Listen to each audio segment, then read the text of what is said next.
Greetings and welcome to Talking Politics with Billy Mack and EZ, Evan Zeppos and Bill McCoshen, brought to you by Michael Best Strategies. Today, Billy Mack and I are going to talk about the Republican gubernatorial contest 10 days out from the election or so. And there's a lot going on, Billy Mack, in this race, and I know you're plugged into it. What's your synopsis of where we are 10 days going out, which could change? Well, yeah, I think this is going to be a barn burner and come right down to the wire. It's really a two-person race between former Lieutenant Governor Rebecca Kleefisch and businessman outsider Tim Michels. And I think on any given day, their tracking polls probably show them tied or maybe Michels with a slight lead. But this one's going to come right down to the end and should be exciting 10 days. My fear on this, Evan, to be honest with you, is can the party come together after the primary and unite against Tony Evers? Why would you suggest that? They've all been very cordial to each other. It's been a nice dialogue of simple differences. Have you seen a more negative campaign in the last 20 years? It's been pretty bad the last 10, 20 days. And I'll tell you what, I don't mind people being passionate about the candidate they support.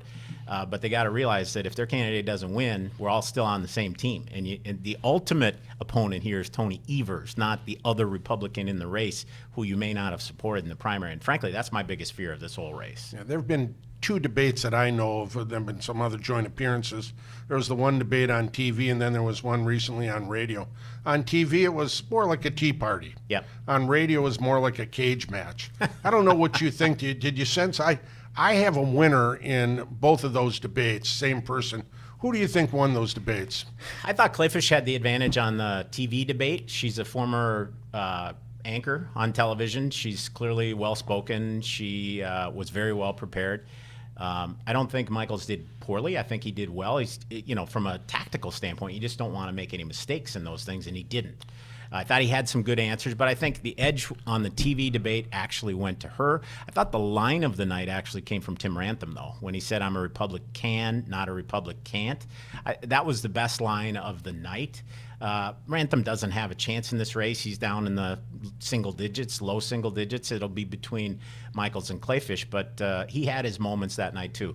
As it relates to the 2-hour debate on WISN, I thought Michels actually won that debate. I think he was far better prepared. I think it was a better forum for him to give longer form answers.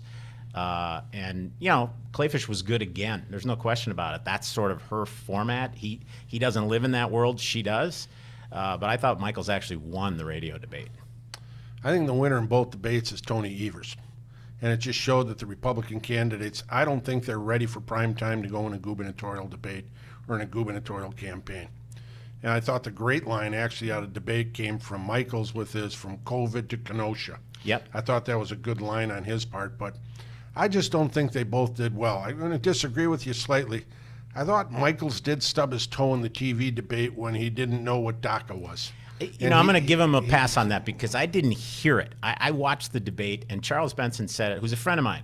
He said it 3 times, and the first 2 times he said it, I thought he was saying doctor. And I can't speak for Michels on that, but I don't think it was clear what he was talking about. I don't think it showed well. The other thing that I thought, and this little criticism, if you will, of the media, that debate format on TV was terrible. All it was. They weren't even asking questions about the top issues. They loft softballs at the questions or at the candidates. Not a single question about inflation. They give 1-minute answers, and then it's on to the next person. Yeah. Very little engagement. I'm not looking for a cage match, which we've got going here. But you want some exchanges. You want to see some exchanges on this, and they should maybe even allow the candidates to ask each other a question. Yeah. Or challenge an answer, one by one, something like that. Yeah. I thought it was good. I will tell you, you speak that Rantham is not part of this race. I'm going to pose a proposition to you. What if he were to pull out and endorse someone in the last 10 days? In a razor-thin campaign, could that make a difference? Sure could. Yeah. I think we've already seen that. Wouldn't that be something to see that happen? And because he's not in the race from a polling standpoint. Right. But he could help determine who's going to win that race. I think we've seen that already with Kevin Nicholson getting out, and he got out before the debates. I think that, frankly, would have been an advantage for Kleefisch had he stayed in because his target would have been Tim Michels, more likely. They were trying to fill that outsider lane. I think Nicholson voters will ultimately go 2-1 to Michels because he's the outsider, he's the businessman, he's the veteran. So if you like Kevin Nicholson, you're more likely to like Tim Michels. But Rantham, I think the same thing. If he gets out, it's more likely to go to the non-establishment candidate, which in this case would be Michels. Well, maybe he'll endorse Rebecca, though. Maybe he would. I don't know. Maybe, he's... I don't think his supporters would go for that, but, I mean, I think ultimately that could benefit her. Who's closer to calling for a decertification of an election, or whether it's Michels or Kleefisch, that's who's going to get the vote. Now I'm going to ask you a different question, though, on the Republican side. We've got a cage match between Michels and Kleefisch. Yeah. Agree? Yes. Is that bigger or better than the cage match between Trump and Pence here in Wisconsin now? Well, that's new, right? So Michels was endorsed by Trump eight weeks ago or so. This week, Pence endorsed Kleefisch. I mean, truthfully, Tim Michels may not have to send out a single piece of mail about that because every Trumpster in the state of Wisconsin is now on high alert because Mike Pence is involved in this race on the other side. They're not fans. So I think that ultimately could backfire on the Kleefisch campaign. I'm going to pose a question to you. Don't you think that it's possible that because Trump has been losing ground, even among Republicans, some polling shows him starting to sag a little bit. He's still got the base. There's no doubt about that. But I don't know if in a Republican primary it maybe is a good thing to have Pence come out with an endorsement.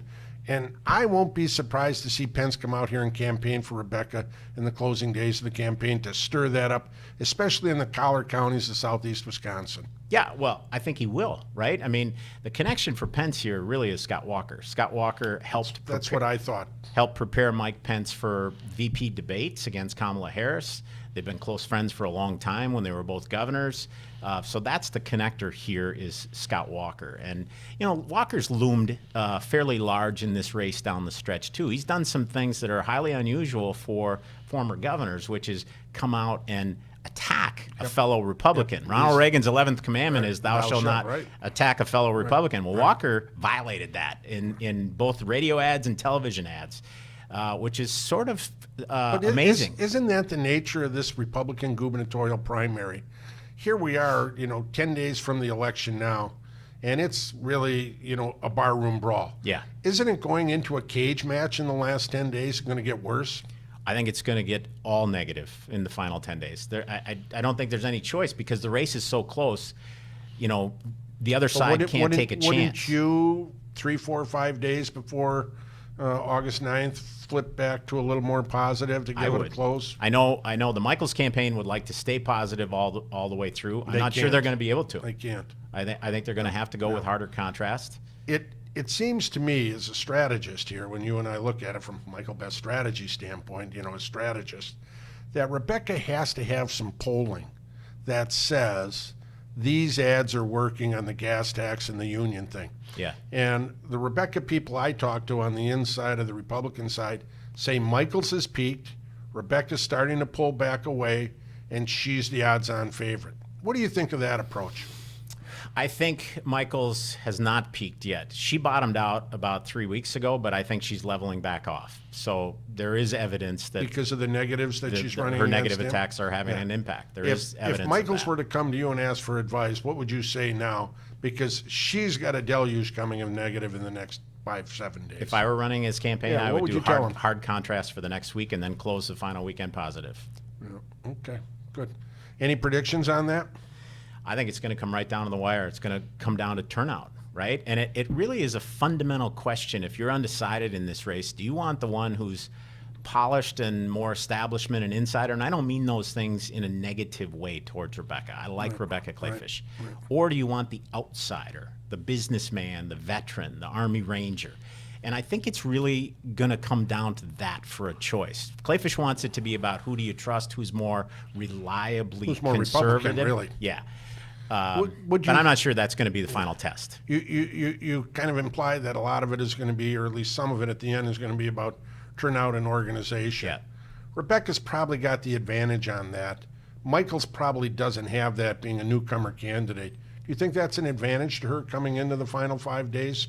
Slight advantage, and I'll tell you why. I mean, her campaign is really focused on dues-paying Republicans for the past 2 years. Well, there might be 20,000 of those in the state. There could be 600,000 primary voters. Michels has been flying over those folks, talking to the majority of primary Trump voters. base, basically. Absolutely. That's where he's going. So I think turnout mechanism is going to even itself out, even though Michels got in the race in April and she's been in, frankly, for a couple of years now. But I'm not sure I could make a prediction today on who's going to win that race. I think that's the right way. And what an interesting contrast as we look at it and talk about these things. The Democrat Senate race, done. It's over. Put It's a fork over. in it. Yeah. Mandela's the nominee. Republican race, it's going to go down to the end. Ending where I started, my fear here is, if she wins, she'll be broke the day after, and Tony Evers and the Democrats will start to define her, and it'll take a little while for the national money to come in. Not too long, but a little while.